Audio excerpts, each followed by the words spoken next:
bigarren emisioan gaur dekogu, arratsalde honetan, eta literaturari buruz eta azken finean bizitzari buruz hitz egingo dugu. Horretarako, bi idazle nagusi eta oso famatuak dekogu gurekin. Rosa Montero eta Juan José Millás. Buenas tardes, hoy en la segunda emisión de Bidebarrieta Kulturgunea Online vamos a hablar de literatura, vamos a hablar de vida, vamos a hablar de todo lo que hemos pasado estos días de confinamiento, si han servido para algo, para nada, si han sido productivos y no. Para ello nos acompañan dos grandes escritores que además han estado con nosotros en el Salón de Bidebarrieta en más de una ocasión. Rosa Montero y Juan José Millás. Nos ayuda para llevar bien este diálogo como otras muchas ocasiones y conducirlo Elena Sierra. Yo sin más os cedo la palabra y muchas gracias a todos por estar con nosotros y por seguir apoyando la cultura, por supuesto.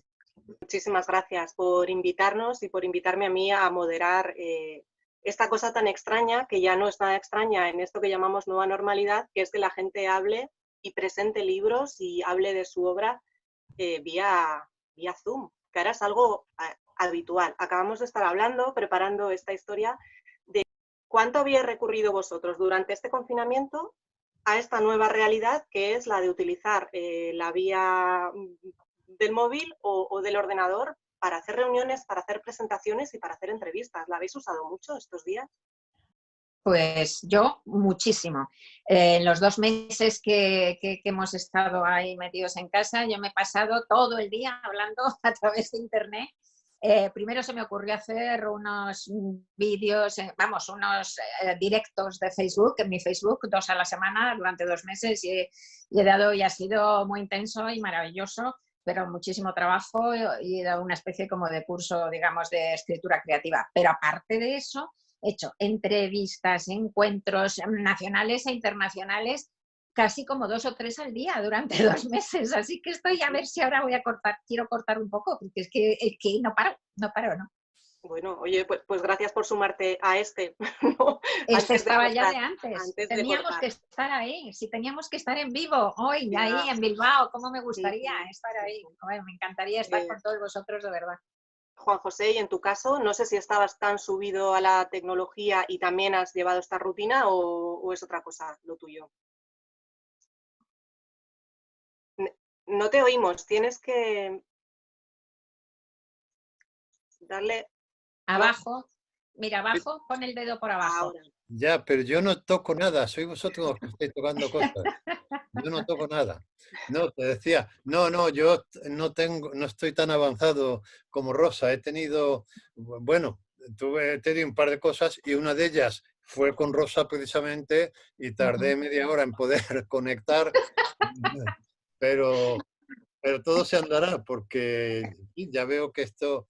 El otro día la semana pasada, tuve una charla, no me atrevo a llamarlo conferencia, ¿no? En la que y me sentí muy extraño, porque bueno, aquí al fin y al cabo estoy viendo vuestros rostros, pero allí no veía a nadie, ¿no? Y entonces hubo un momento de desánimo que dije, bueno, voy a fingir que se ha cortado la comunicación. Porque claro, cuando estás en una sala de conferencias, quieras que no, a mí me ocurre a veces, ¿no? Esto que vas a un sitio a dar una charla y tal, y sales del hotel y a lo mejor sales pesado, has comido mucho, estás desanimado, no tienes ganas, en fin. Pero cuando llegas y te sientas y ves a la gente, pues enseguida te animas, ¿no? Pero aquí te tienes que animar de modo muy artificial, ¿no? No, o sea, porque realmente yo no acabo de acostumbrarme a esta ausencia de lo físico, ¿no? Pero creo que es una cuestión de tiempo. Bueno, en algunas charlas, cuando ves que se te duerme el de la tercera fila, ¿verdad? También te desanima. Eso lo hemos visto todos alguna vez, ¿no? Sí. Oye, perdonadme, habéis introducido un tema interesante y es el del desánimo, desanimarse. No sé cómo habéis vivido estos días, a pesar de estar conectados, si habéis sido presa del desánimo a menudo o no. Muchísimo, muchísimo. Fíjate que la verdad es que a mí me encanta hacer físicamente lo que estoy haciendo ahora, ¿no? Yo que me paso viajando en mi vida normal, en la vida anterior, todo el rato y haciendo cosas de actos públicos y tal, pues mi paraíso en la tierra es conseguir reunir unas semanas, agarrarme a mis perras, irme a un apartamento que tengo en un sitio secreto, lejos de Madrid, y ahí hago una vida de confinada. Yo no sabía que era de confinada, pero vamos, es paseo a las perras, hago gimnasia, escribo, ahí he escrito muchísimo y leo y veo alguna película y ya está, no hago nada más. Y me he podido pasar 4 semanas sin ver a nadie, ¿eh? Y me encantaba, disfrutaba feliz como una perdiz. Pero aquí no, no ha sido así, no ha sido así porque entra hasta ti pues el ruido del dolor del mundo, la angustia, el miedo, la pena, la tragedia que estamos viviendo, ¿no? Con un montón de muertos, algunos muy cercanos, ¿no? Como Luis Sepúlveda, que era muy amigo, y una tía mía también, en fin. Es una situación muy complicada y muy difícil. Y la primera semana del confinamiento para mí fue muy, muy difícil concentrarme. Por primera vez me fallaron los libros para leer, que siempre han sido mi talismán y me han salvado de todo. Pues esa primera semana no podía ni leer. Sí, es muy difícil no dejarse contagiar de un malestar de un mundo, ¿no? Porque hay mucho malestar, efectivamente, y además cada día más, y en Horizonte es tremendo. En Horizonte, y aún suponiendo que todo vaya bien, es decir, que lleguemos a tercera o a cuarta fase y no haya rebrotes, o sea, suponiendo que todo en lo que se refiere al virus vaya bien, septiembre será un mes trágico desde el punto de vista del trabajo, desde el punto de vista de la economía. Y entonces, pues es muy difícil que ese malestar no te llegue, ¿no? Aunque, aunque en tu vida particular e íntima las cosas vayan bien. Yo he tenido momentos de felicidad porque he terminado un libro con el que estaba muy ilusionado y con el que estoy muy ilusionado.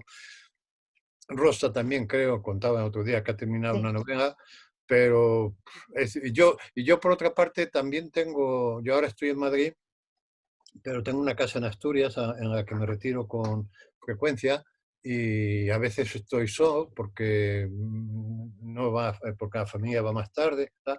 Y también me encuentro muy bien solo, no me siento raro solo, yo me encuentro bien solo.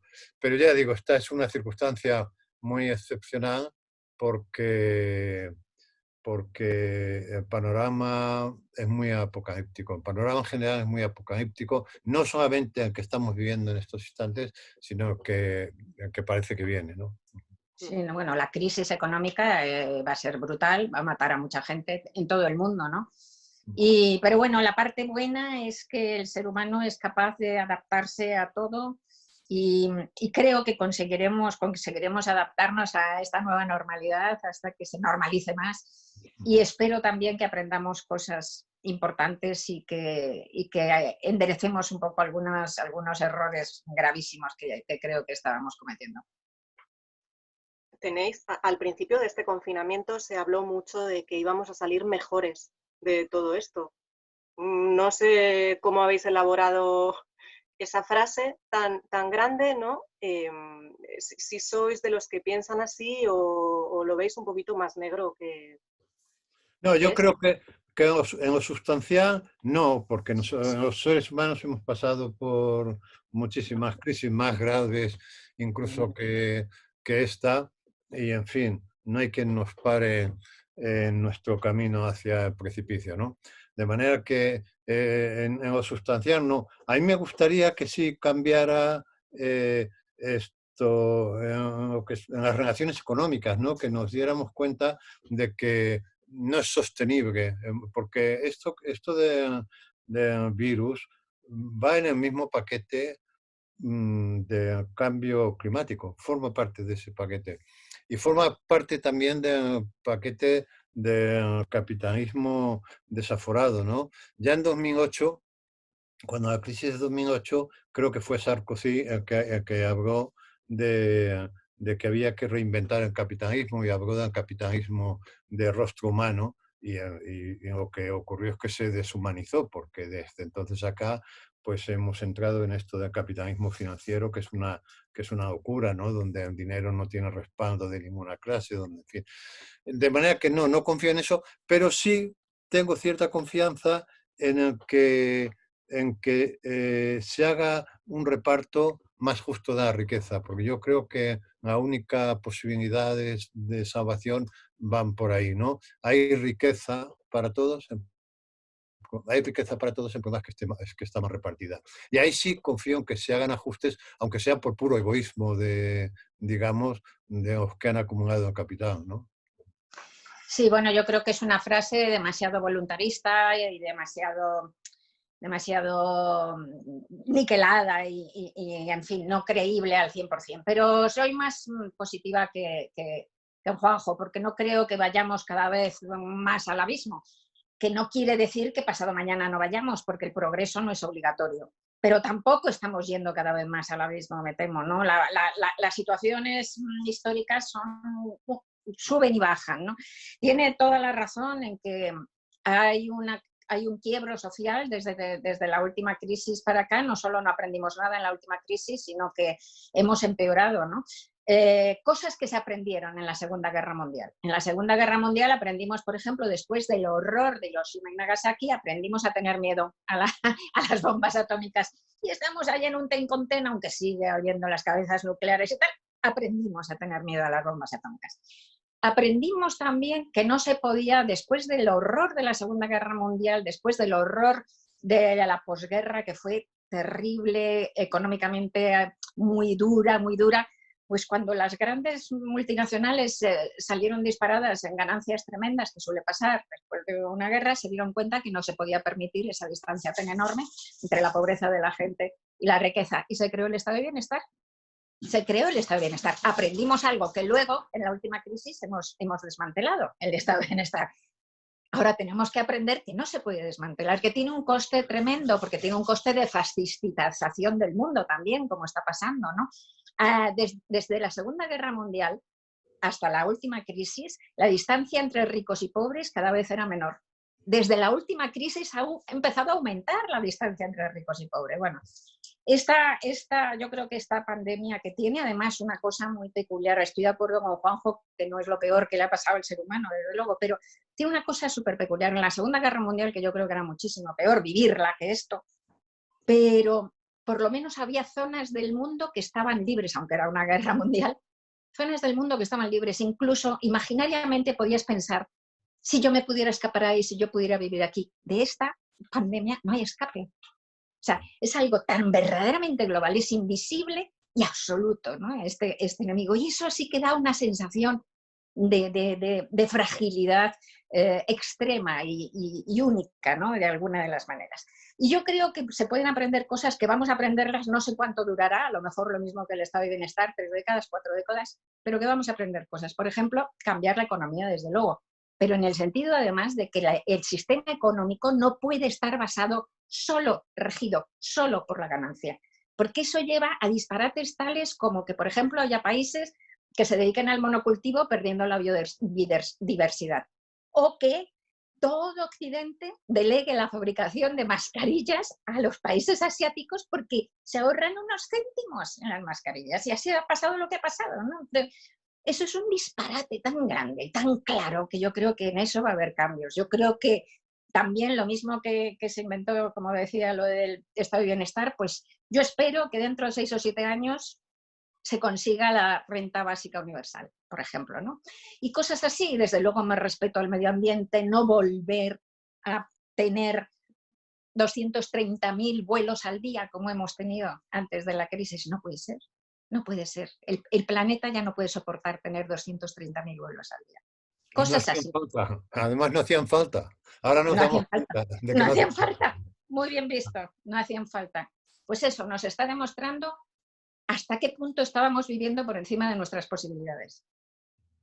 Hablamos de aprender de lo que podemos aprender como sociedad, ¿no? Y en la economía global, vosotros, de cada uno de vosotros, ¿habéis aprendido algo? Ya sé que la vida de escritor es muy confinada, como me habéis explicado, ¿no? Que se está mucho tiempo solo y pensando también, claro, y encontrando palabras para lo que se piensa. Pero no sé si habéis descubierto algo de vosotros mismos que no teníais claro hasta ahora. No, yo todavía no, porque esos aprendizajes son más lentos, esos aprendizajes cuando además, sobre todo, es una situación como tú bien has dicho, que ya la habíamos vivido los dos, lo de vivir aislados. A lo mejor alguien que nunca ha vivido aislado descubre repentinamente cosas, es como caerse del burro, ¿no? Pero si no, yo creo que de todo lo demás, todo esto mismo que estaba diciendo, esa sensación de extrema fragilidad ante un enemigo que no se ve y que es total y absoluto planetario por primera vez, todo eso tiene que ir calando, ¿sabes? Yo noto que estoy descolocadísima, Elena. Noto que estoy descolocadísima. Y todo eso lo tengo que ir colocando, pero no sé cuánto tiempo me va a llevar, ¿no? No sé cuánto tiempo me va a llevar volver a dibujar un mundo comprensible en todos sus extremos, ¿no? Pero descolocadísima, ¿en qué sentido, Rosa? Bueno, pues descolocadísima emocionalmente, Emocionalmente. descolocadísima intelectualmente. Además, también me han pasado muchas cosas. Se ha muerto mi madre hace 2 meses, no de corona, pero el 13 de marzo, justo cuando empezaba la alarma.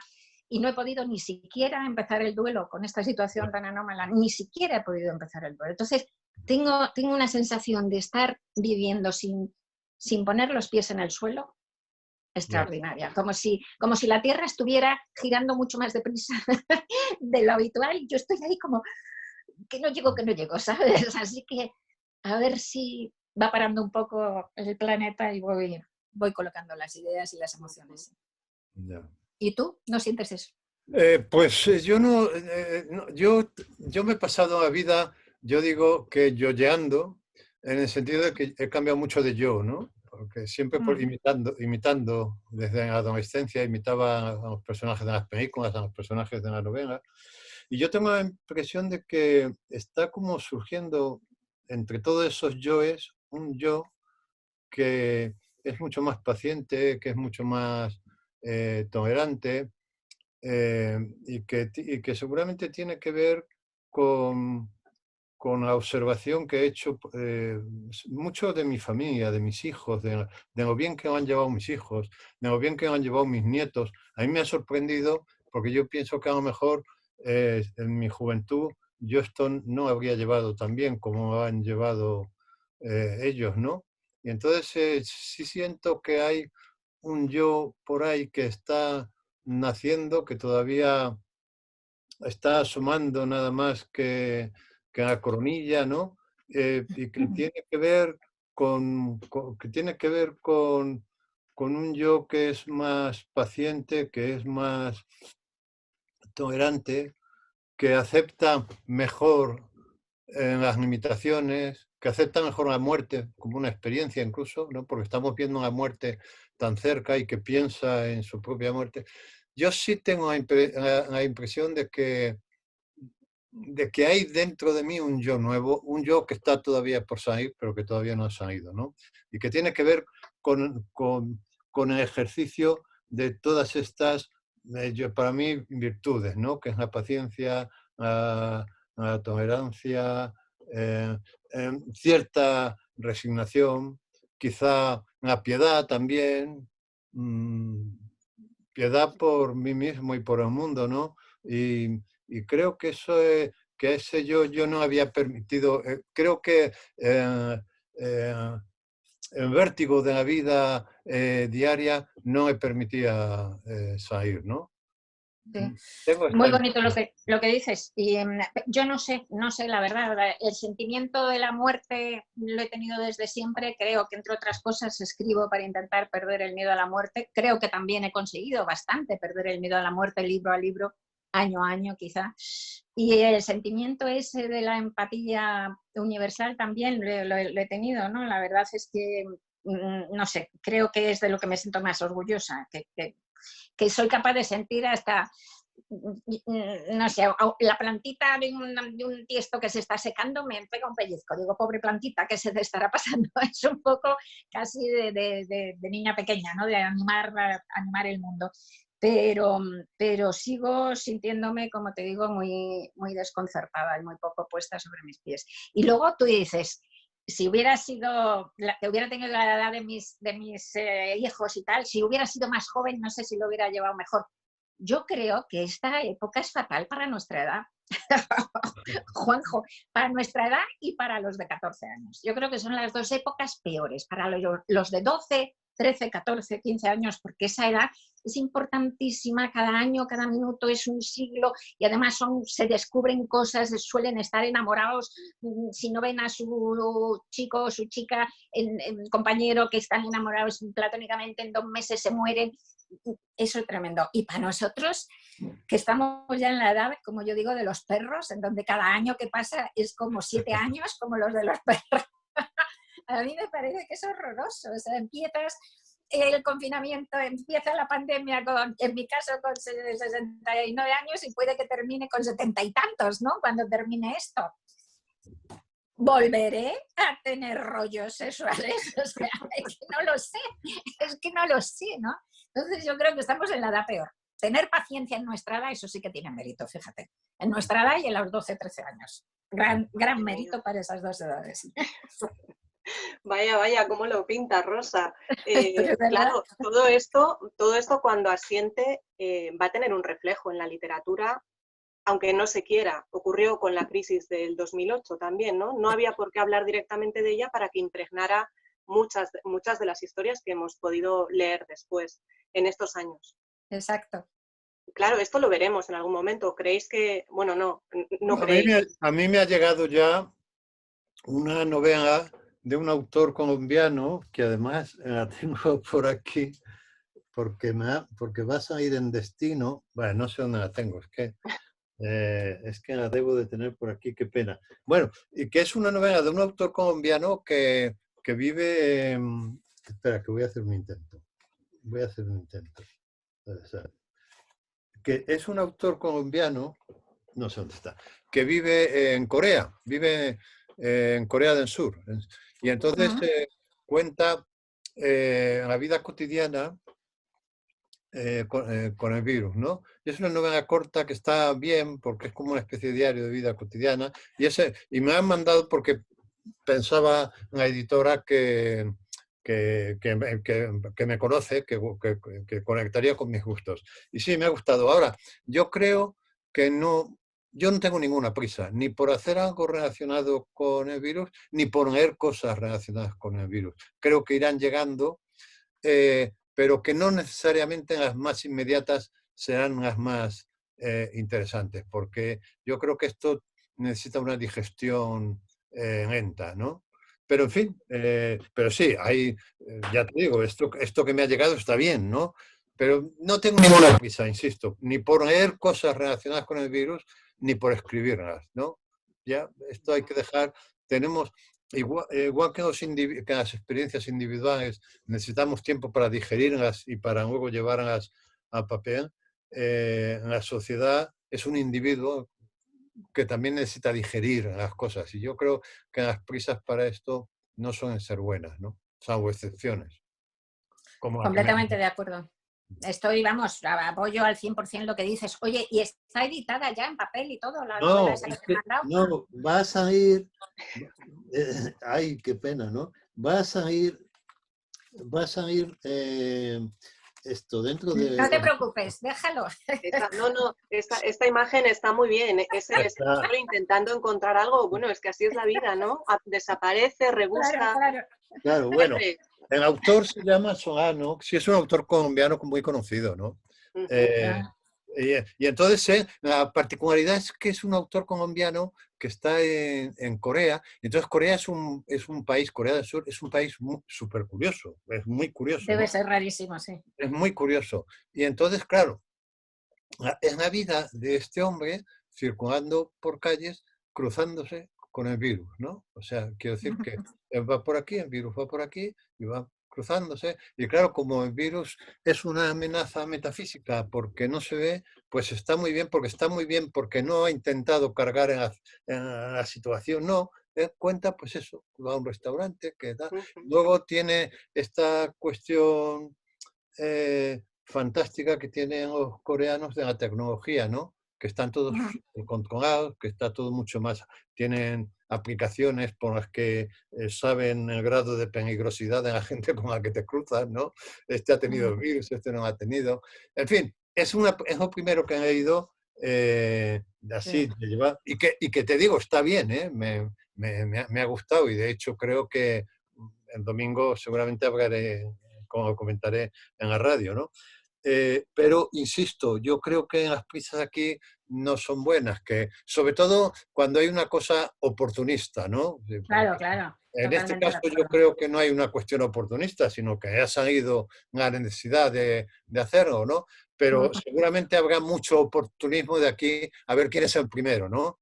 Y aquí el primero seguramente será el último, porque será el que más digerida tenga la experiencia. Sí, además yo creo que no necesariamente tienes que hablar del coronavirus para hablar de esta experiencia. A lo mejor de repente salen un montón de novelas sobre situaciones de confinamiento, de fareros en el fin del mundo, por ejemplo, yo qué sé. Y lo que estás transmitiendo ahí es lo que has vivido, pero no centrado en el coronavirus, digo, por poner un ejemplo, ¿no? Sí. O sea, que cómo se digiere eso, que es verdad, puede salir de muchas maneras, ¿no? De muchísimas maneras.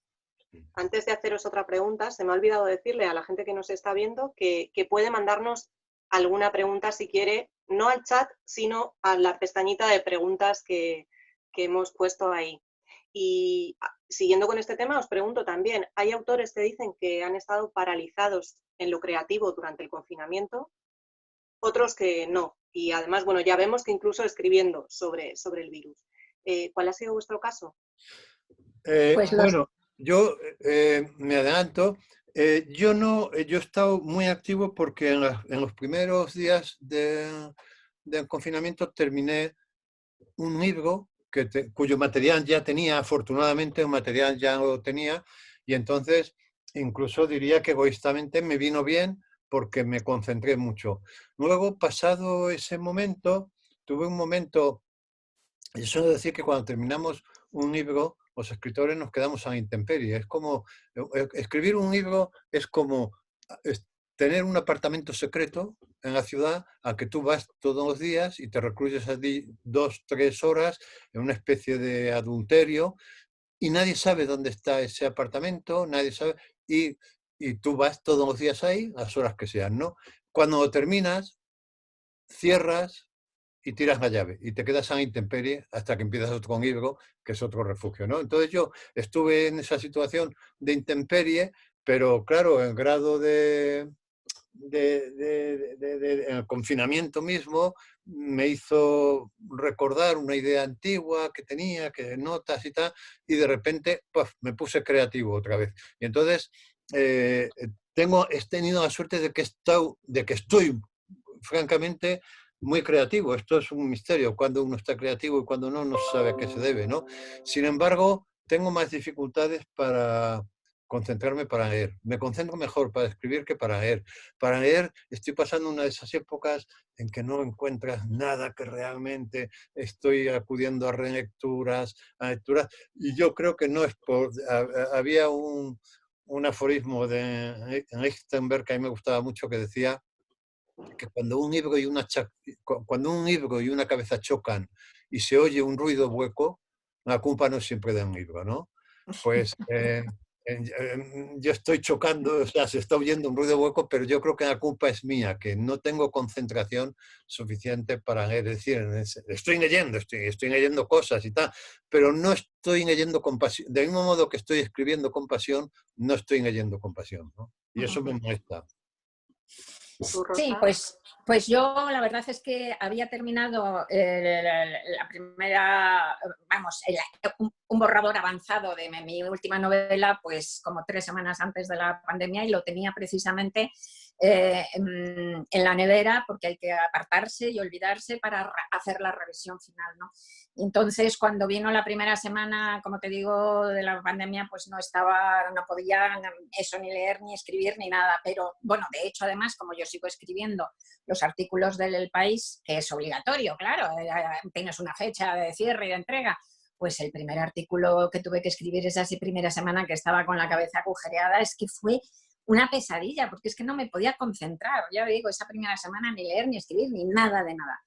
Pero después de esa primera semana volví con mi novela y entonces en mi novela consiguió ponerme de pie otra vez sobre mis propios pies. O sea que me metí en ella, me atrapó el trabajo, hice la revisión muy bien, porque además pues hice la revisión concentrada en ella sin salir y tal, muy bien, la he terminado, la he entregado, acabo de corregir pruebas, sale ahora en agosto, finales de agosto.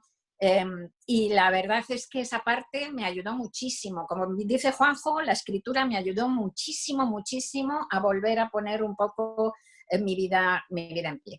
Y a partir de ahí he empezado a leer también y he empezado a trabajar, bueno, he seguido reuniendo datos y cosas para el próximo libro, que ya llevo preparándolo un par de años, que es una especie de ensayo raro, medio ensayo y medio ficción sobre creación y locura. Así que estoy leyendo bastantes libros sobre creación y locura y tomando notas y esas cosas, y creativamente estoy muy en marcha y los artículos me salen bien, fluidamente, y esto, sí, creativamente ningún problema. He vuelto a leer, estoy leyendo de trabajo, pero también estoy leyendo de placer y también me gusta, o sea que unos más que otros, claro. Pero vamos, sí, todo fluye. De lo que habéis leído durante este tiempo, ¿qué recomendaríais? No Pues sé si habéis encontrado una joya de esas que no ha chocado contra una cabeza no preparada, sino que ha encontrado eco. A mí, ¿Qué recomendaríais? A mí, que ahora me acuerdo, porque siempre me olvido de estas cosas, pero Sí. me acuerdo porque lo he recomendado varias veces. Me gustó mucho un libro de Elvira Lindo, A Corazón Abierto, porque es una crónica familiar. Además, yo creo que lo leí en los primeros días del confinamiento, ¿no? Porque a mí me toca muy de cerca, porque cuenta una historia de mi vida, cuenta la historia de su vida, la llegada de su padre a Atocha, y yo recuerdo cuando yo llegué con mis padres a Atocha, veníamos de Valencia, y es un libro muy íntimo que, como suele suceder con los libros muy íntimos, son muy... cuentan una biografía general, ¿no? O sea, es como cuentan la biografía de todos. Entonces, ese libro me gustó mucho. Luego, en un registro completamente distinto, me gustó mucho Sin Fin, el libro que es ¿cómo se llama este escritor argentino tan importante? Con los nombres soy un desastre. Un desastre. Yo también no sé, no sé cómo se llama. Porque se me ha ido, pero espera un momento que tengo que decir.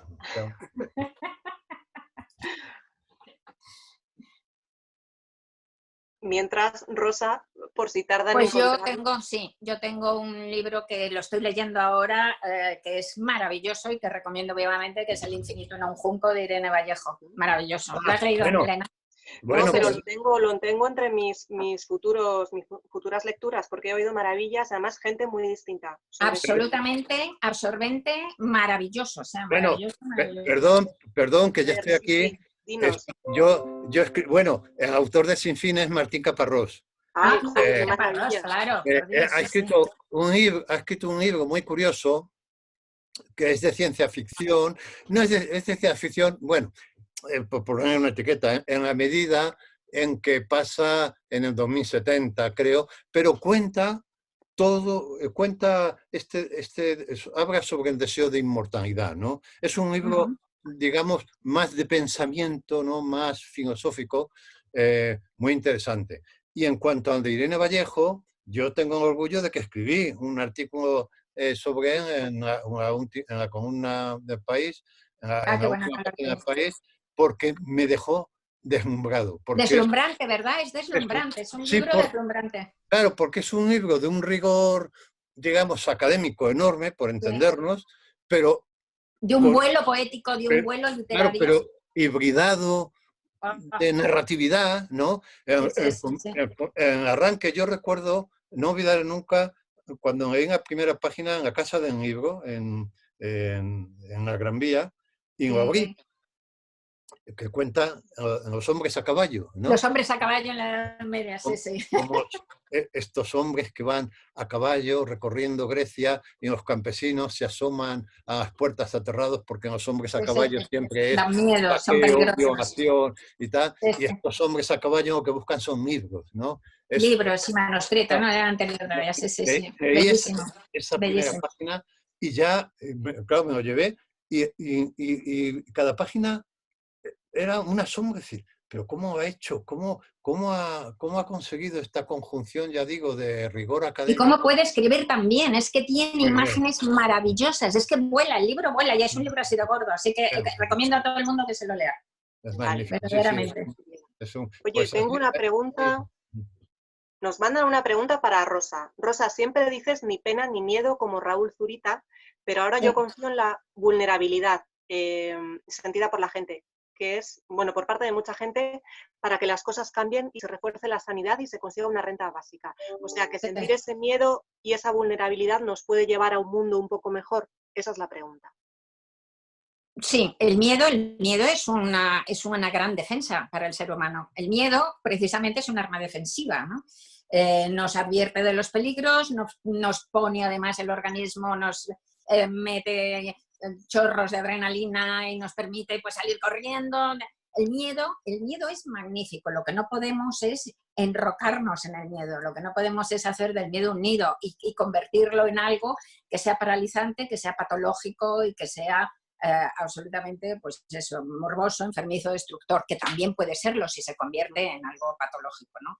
De ahí la frase ni pena ni miedo.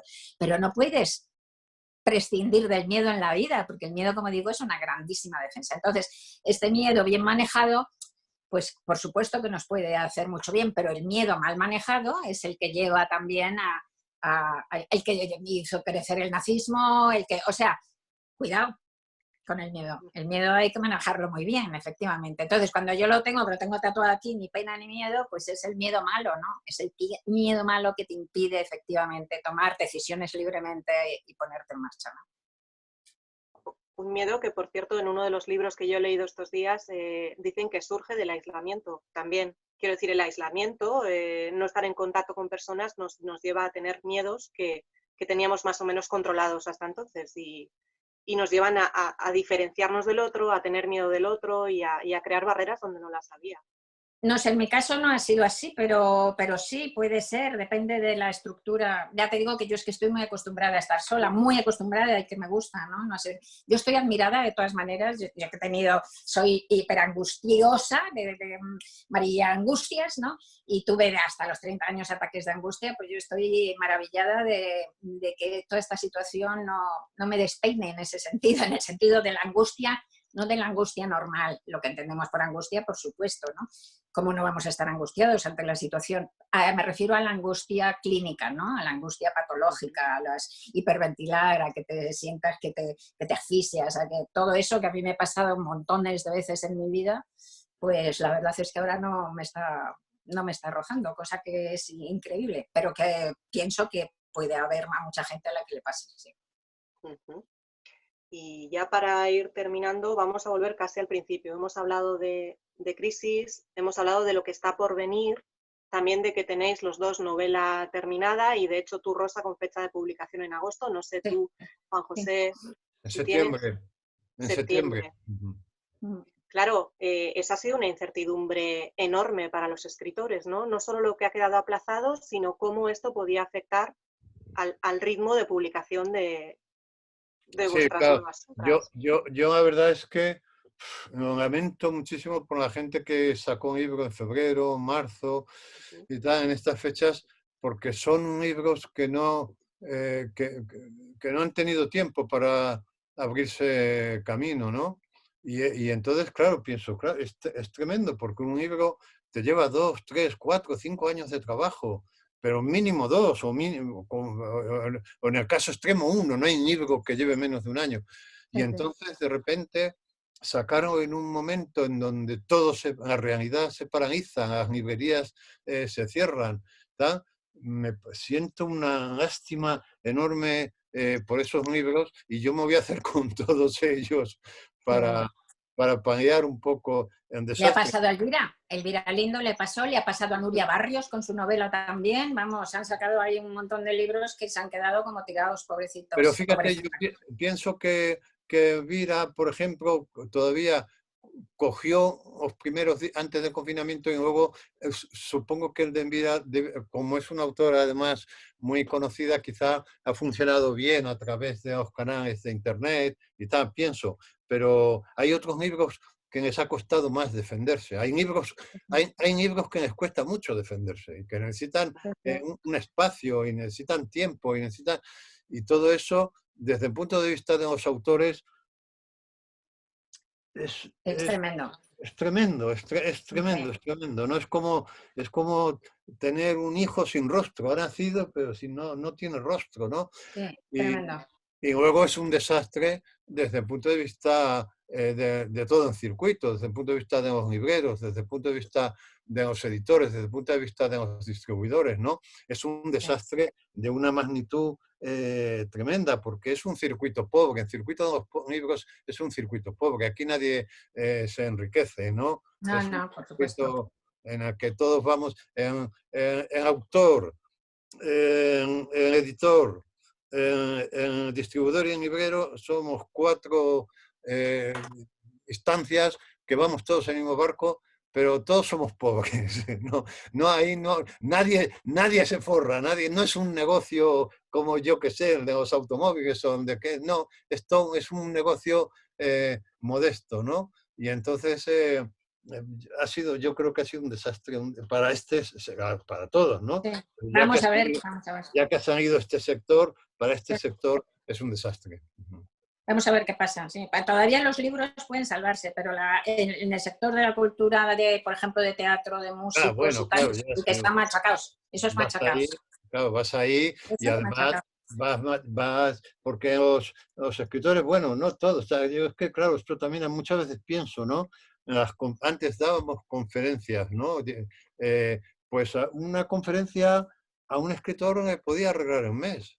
Sí, sí, por supuesto, sí, sí. Y Sí. ahora no tiene, y ahora pues esa conferencia que le arreglaba en mes no la tiene. Y está en su casa y la pobreza da vergüenza.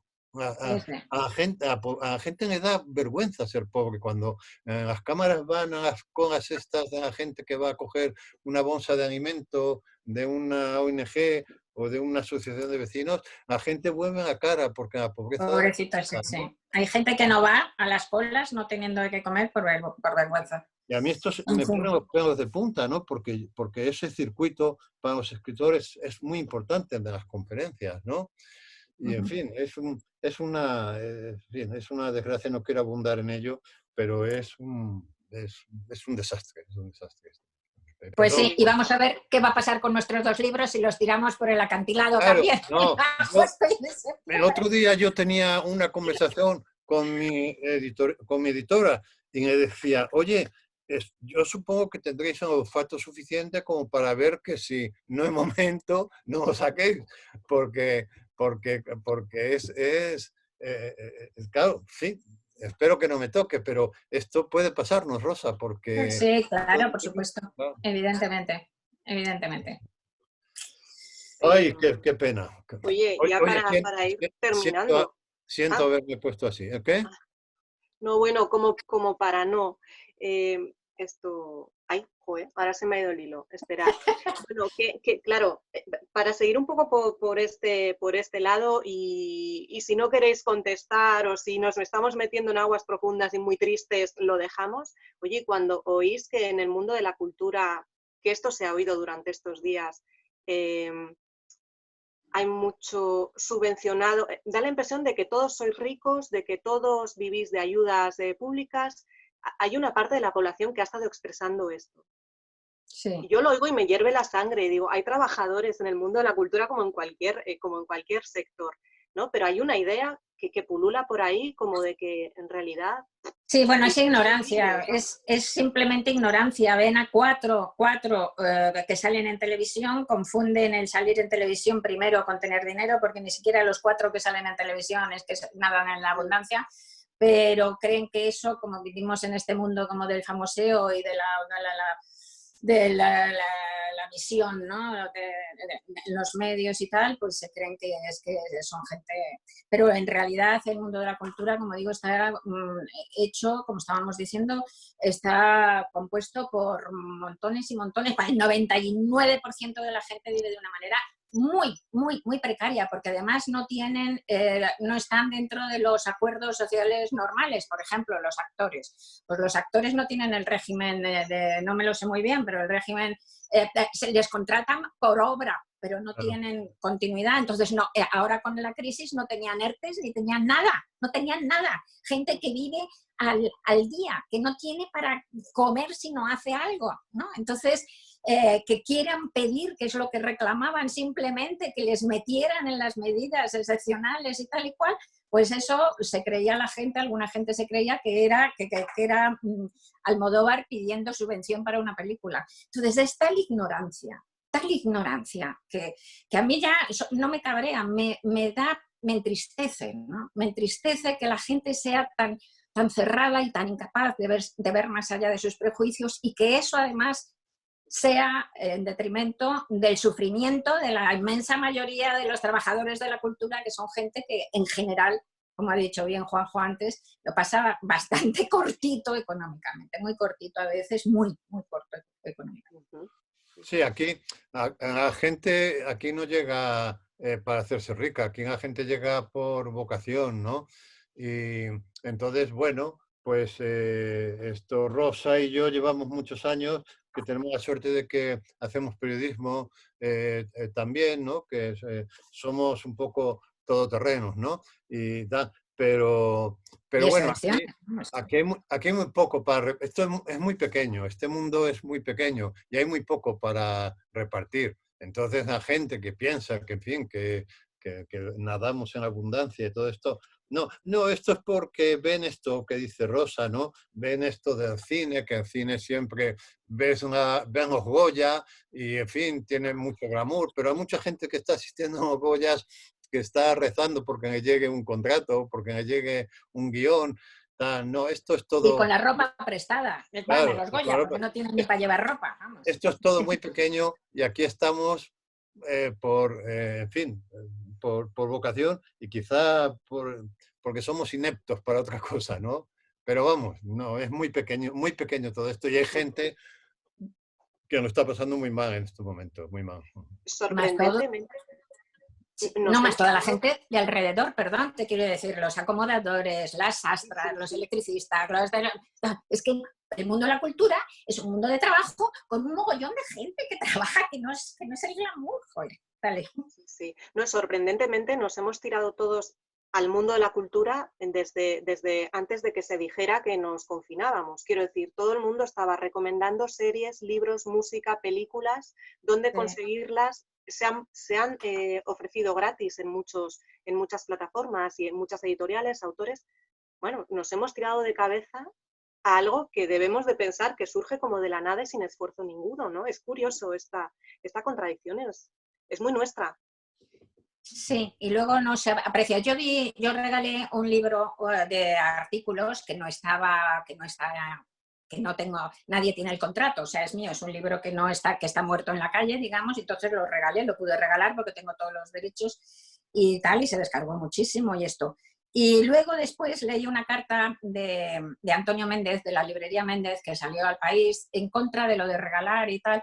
Y tenía sensatez, ¿no? Porque decía que abundaba eso de regalar, abundaba en este prejuicio que hay, en este desconocimiento de la sociedad española, de que la cultura es como de gratis, que son como florecitas del campo que nacen y que ya está, lo cogemos, hacemos un ramo y es nuestro, ¿no? No es de nadie, ni hay un esfuerzo detrás, ni hay un trabajo, ni mantiene a toda esta gente malamente, como digo, la inmensa mayoría de los trabajadores de la cultura. Así que ahora, pues no sé, tengo mis dudas con respecto a si está bien lo que hice o no, no lo sé, pero sí. Uh-huh. Es el momento, bueno, va a ser el momento para reflexionar sobre muchas cuestiones, ¿no? En cuanto a la protección de los derechos, a cómo vamos a vivir después de esto, también en el ámbito de la cultura y de los derechos de autor, por ejemplo, todo este tipo de historias, ¿no? Juanjo. Sí, No, bueno, pues esto me imagino que seguirá igual que estaba, ¿no? En los últimos años, el asunto de la piratería, en lo que se refiere a los libros, parece que estaba más controlado. Entre otras cosas porque hubo una fascinación, al principio hubo una fascinación de decir, mira, tengo en mi tablet 2000 novelas, pero de gente que no leía, o sea, que daba igual. Esta gente tampoco te quitaba nada porque no habría comprado tampoco, ¿no? Pero esa fascinación yo creo que ha desaparecido y aquí en España no hemos tenido, afortunadamente, al contrario que en Sudamérica, por ejemplo, en la piratería de libros físicos, que esto es asombroso, aquí no se conoce, pero en la mayoría de los países latinoamericanos es muy frecuente que pirateen en libro físico, ¿no? Sí, sí. Y los venden en la calle, ¿no? Y ahí además se produce una contradicción enorme, porque si no estás pirateado, no, es que No eres no, nadie. no eres nadie, ¿no? O sea que, pero nosotros hemos tenido esa suerte, ¿no? Yo creo que aquí realmente que aquí no, en el sector del libro no creo que haya mucho pirateo porque el poco que había, yo creo que cuando aparece una página, enseguida los editores están encima. Yo creo que es más conflictivo esto de los derechos de autor en el mundo del cine y tal. Tengo la impresión, pero no es un mundo que conozca muy bien, ¿eh? Rosa. Bueno, no sé. Leí hace algunos años que por cada libro electrónico, por el soporte, quiero decir, el hardware, en España se vendía al año medio contenido, medio libro digital. Comparado con, por ejemplo, en Italia, que tampoco debía de ser el colmo de lo legal, que se vendía por cada ebook, se vendían 10 libros, ¿no? Creo que realmente sigue siendo un país muy, muy reacio a reconocer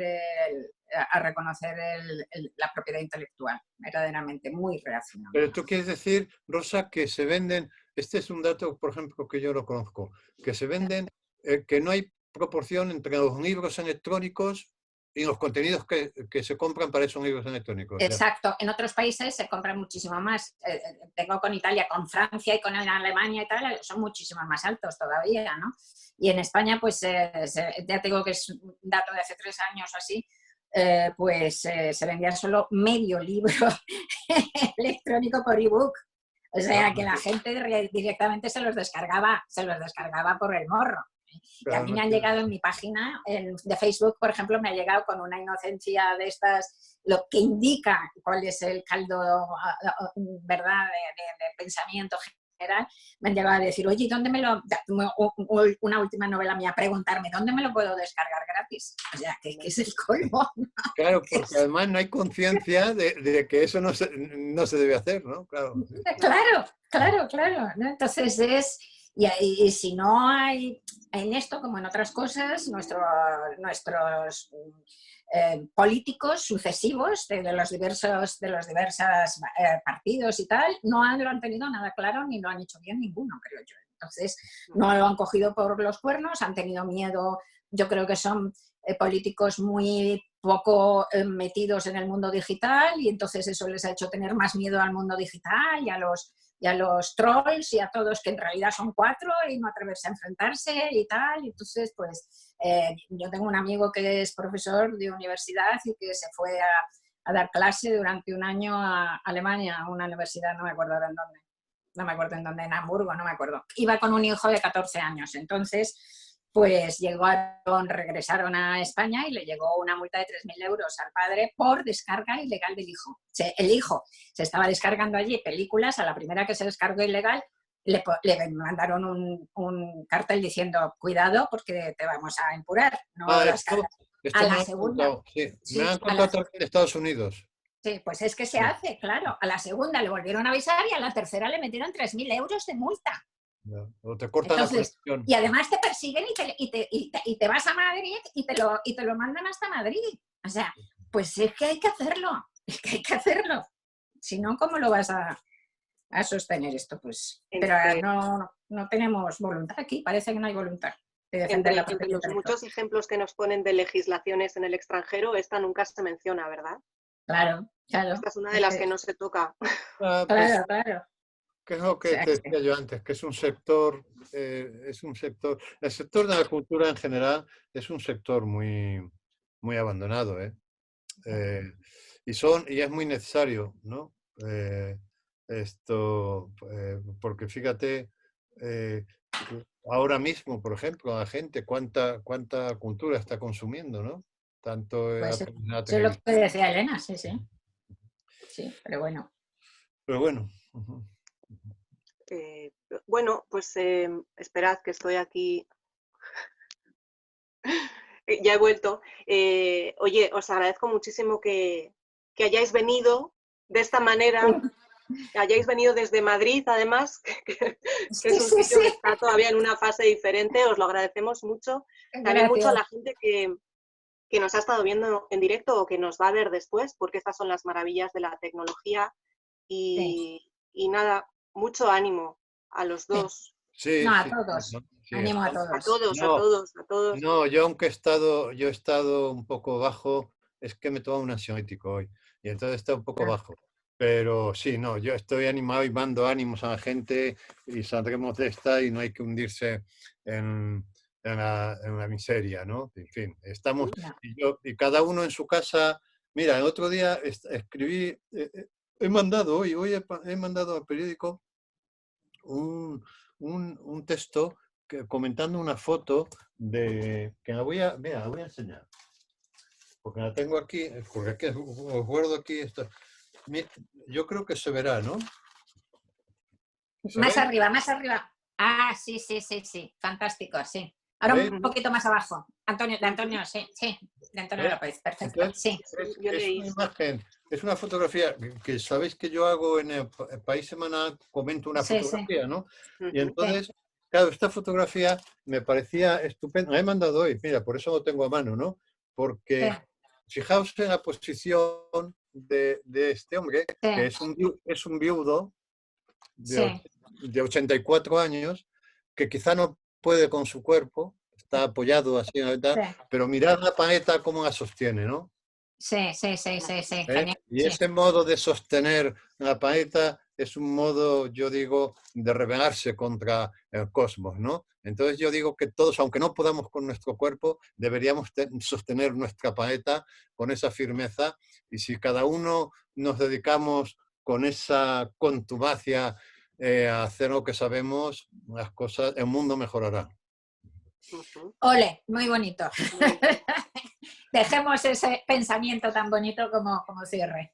Muy bien, pues dejamos ese pensamiento, mucho ánimo y también un mensajito que nos han mandado, bueno, para vosotros dos, que están deseando, esperando veros en la Feria del Libro en Madrid En cuando se octubre, pueda con vuestros nuevos libros. ojalá nos podamos ver, sí. Lo dicho, muchísimas gracias y que vaya muy bien.